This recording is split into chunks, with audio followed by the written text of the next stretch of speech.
apa kabar semuanya? Pastinya baik-baik saja kan? Dan tetap semangat dalam menjalani kelas online. Perkenalkan, nama saya RR Friska Puspita Arum dari Prodi Pendidikan Guru Sekolah Dasar Universitas Muhammadiyah Purworejo. Dan di sini saya akan menjelaskan sedikit materi dari kelas 5 untuk tema 6, panas dan perubahannya, untuk subtema 1, suhu dan kalor. Nah, sebelum kita mulai pembelajaran atau kegiatan belajar hari ini, marilah kita berdoa bersama-sama. A'udzubillahiminasyaitonirrajim. Bismillahirrahmanirrahim. Raditu billahi robba wabil islam idina wabil muhammadin nabiyya wa rasulah robbi zidni ilma warzuqni fahma. Amin. Nah, mari kita lanjut ke materi yang pertama. Ini dia. Halo adik-adik, apa kabar semuanya? Pastinya baik-baik saja kan? Dan tetap semangat dalam menjalani kelas online. Nah, saya di sini akan menjelaskan materi kelas 5, tema 6, panas dan perpindahannya. Subtema 1, suhu dan kalor. Tujuan pembelajaran yang pertama, dengan menuliskan kata-kata kunci yang ditemukan dalam tiap paragraf bacaan, siswa mampu meringkas teks eksplanasi pada media cetak secara tepat. Yang kedua, dengan membuat kesimpulan bacaan, siswa mampu menyajikan ringkasan teks secara tepat. Kemudian yang ketiga, dengan melakukan percobaan tentang bagaimana sumber energi panas dapat menyebabkan perubahan, siswa mampu menerapkan konsep perpindahan kalor dalam kehidupan sehari-hari secara bertanggung jawab. Yang keempat, dengan membuat laporan percobaan, siswa mampu melaporkan hasil pengamatan tentang perpindahan kalor secara tepat. Kemudian, indikator pembelajaran. Indikator pembelajaran yang pertama, pada pembelajaran 3.6, siswa dapat menerapkan konsep perpindahan kalor dalam kehidupan sehari-hari, dan 4.6, siswa melaporkan hasil pengamatan tentang perpindahan kalor. Lanjut ke materi. Untuk materi yang pertama, yaitu sumber energi panas perpindahan kalor. Apa sih yang kamu ketahui tentang sumber energi panas? Sumber energi panas berasal dari beberapa jenis. Untuk jenis yang pertama, yaitu matahari yang sering kita jumpai pada siang hari, baik itu pada pagi hari ataupun sore hari. Kemudian, sumber energi panas yang kedua, yaitu listrik. Sumber energi listrik sering kita gunakan dalam kehidupan sehari-hari. Contohnya untuk menghidupkan lampu, televisi, radio, dan lain-lain.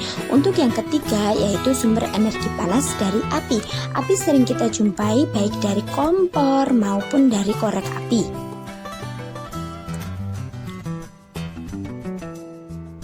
Kemudian untuk materi yang kedua yaitu perpindahan kalor. Perpindahan kalor ada berapa macam sih? Di sini saya akan menjelaskan ada 3 macam. Untuk perpindahan kalor yang pertama yaitu perpindahan konduksi. Untuk perpindahan kalor yang kedua yaitu perpindahan konveksi. Dan untuk perpindahan kalor yang ketiga perpindahan radiasi. Perpindahan konduksi itu apa sih?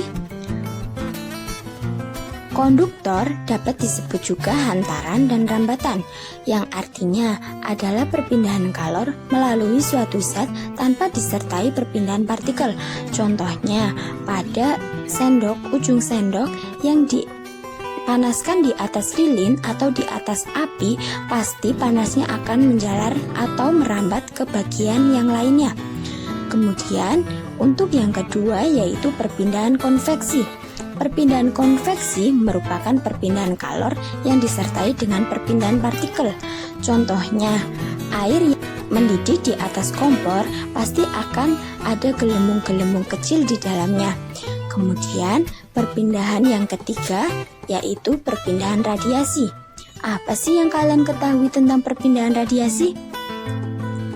Perpindahan radiasi adalah perpindahan kalor yang tidak membutuhkan zat perantara.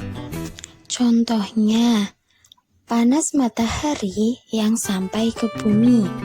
Nah, itu adalah contoh dari perpindahan radiasi. Nah, kemudian saya jelaskan atau saya lampirkan contoh dari perpindahan kalor konduksi.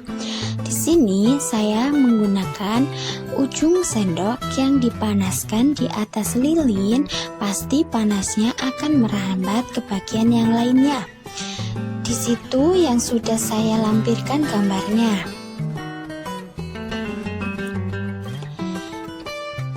Nah, kemudian untuk memperjelas materi, saya akan menampilkan atau menjelaskan soal serta pembahasannya.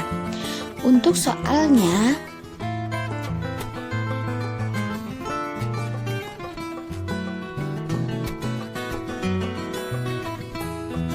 yang pertama, apa yang kamu ketahui tentang panas?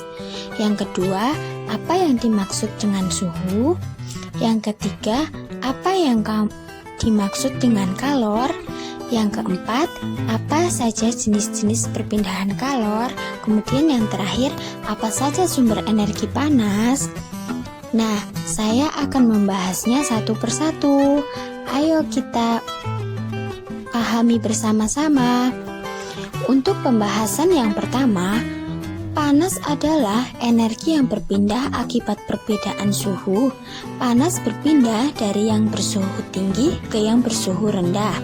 Kemudian untuk yang kedua yaitu apa sih yang dimaksud suhu? Suhu adalah derajat atau tingkatan ukuran dingin atau panas pada suatu benda. Nah, suhu dapat diatur dengan menggunakan termometer. Termometer yang sering digunakan oleh dokter yaitu termometer klinis. Nah, kemudian untuk yang ketiga, apa yang dimaksud dengan kalor? Kalor adalah energi panas yang berpindah dari benda yang bersuhu lebih tinggi ke benda yang bersuhu lebih rendah.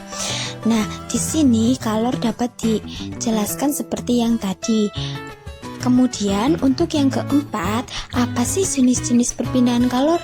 Perpindahan kalor ada 3, yaitu perpindahan secara konduksi, yang kedua perpindahan secara konveksi, dan yang ketiga perpindahan secara radiasi. Yang sudah saya jelaskan di awal seperti tadi.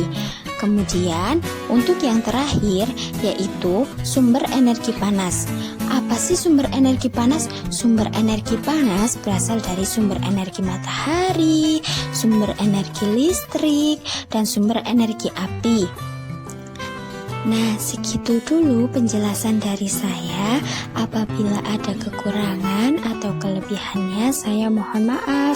Di sini saya lampirkan biodata saya ataupun riwayat hidup saya. Nah, nama saya RR Friska Puspita Arum, NIM 1921847, tempat tanggal lahir Cilacap 3 Desember 2001, kelas 3B PGSD Universitas Muhammadiyah Purworejo, alamat RT 6 RW 5, Nusa Wungu Cilacap.